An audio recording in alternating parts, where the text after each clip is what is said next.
Kwa ndugu zangu hapo, kuna tangazo la kazi hapo. Ni halmashauri ya jiji la Mbeya.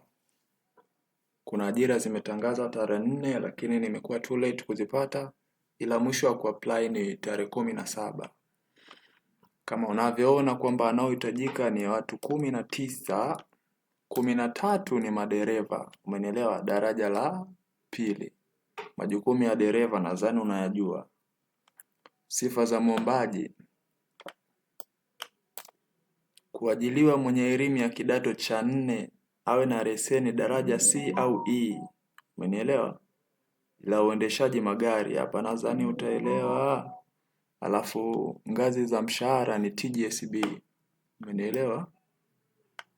Msaidizi wa kumbukumbu daraja la pili, nafasi ziko 6.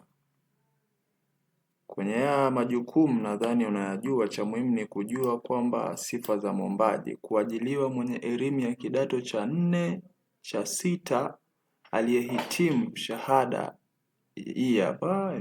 Kwa hiyo ni kidato cha 4 na cha 6 unapata hiyo kazi. Masharti ya jumla: mwombaji awe raia wa Tanzania, awe na umri usiozidi miaka 45 na usiopungua miaka 18. Waombaji wenye ulemavu wanahamasishwa kutuma maombi na wanapaswa kuainisha kwenye mfumo wa kuombea ajira aina ya ulemavu walionao. Umenielewa? Yes. CV, uwe na CV, anwani ya barua pepe au email, afu na uwe na referees 3 kwenye ile CV. Lazima uweke referees.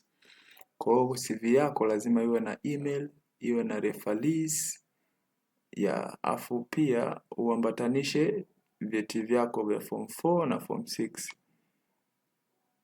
Umenielewa? Lakini zile slip watapokea, wanachukua vyeti original tu.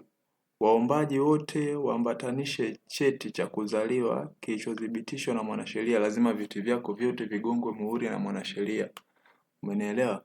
Waombaji waliostaafu katika utumishi wa umma hawaruhusiwi kuomba isipokuwa kama wana kibali cha katibu mkuu kiongozi. Kama umestaafu, ndugu yangu, hiyo imekula kwako hadi uwe na kibali kutoka kwa mkuu wa kiongozi. Alafu waombaji kazi walio na kazi tayari au watumishi wa umma kuzingatia maelekezo katika wakala hii hapa na hii hapa. Ambao tayari wana kazi. Yes, nadhani cha muhimu ni hiyo. Na barua ya maombi iandikwe kwa Kiswahili au Kiingereza. Hii na yenyewe ni muhimu. Unaweza kuandika kwa Kiswahili au kwa Kiingereza. Mwisho wa kutuma maombi tarehe 17 mwezi wa 3. Muda bado tunao. Sasa haya muhimu: kumbuka kuambatanisha barua yako ya maombi ya kazi iliyosainiwa pamoja na vyeti vya elimu na nyaraka zote zinazohitajika. Aidha, anwani ya barua hiyo iandikwe kwa anwani ya barua lazima uiandike kwenda kwa mkurugenzi wa jiji, halmashauri la jiji la Mbeya, CRP hii hapo Mbeya. Maombi yote ya kazi, hii naomba nizungumzie ndipo.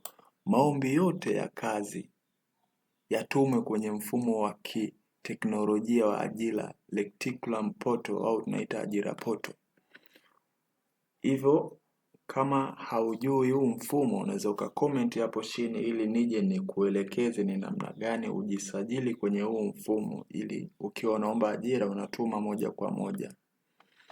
Ukituma kinyume na hapo, maombi hayatakubaliwa. Endelea kufuatilia Tuongee TV, ucomment, usubscribe, maana taarifa yote ya ajira ikitoka, ajira za nje na serikali zikitoka, nitakujuza. Nafikiri tuko pamoja. Asante kwa kunisikiliza.